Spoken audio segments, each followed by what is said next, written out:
నా పేరు రవి, అరంటకుందూరు, బాపట్ల జిల్లా, సంతమాగులూరు మండలం. గడ్డవంట అనే విత్తనం 4 సంవత్సరాలు పెంచి చేస్తున్నాం. ఒక 4 క్వింటాలు 5 క్వింటాలు పక్క కంపెనీల మీద దిగుబడి అనేది ఎక్కువ వస్తుంది. ఇది చివరిదాకా వస్తుంది గింజ పోసుకోవటం.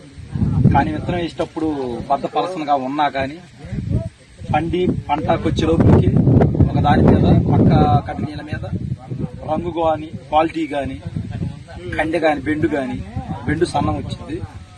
ఎక్కువ దిగుబడి, బాగా లాభం అనేది బాగానే ఉంది. రైతుకి ఏ విత్తనం తక్కువ పెట్టుబడితోటి ఎక్కువ ఆదాయం అనేది వస్తుంది. నమస్కారం.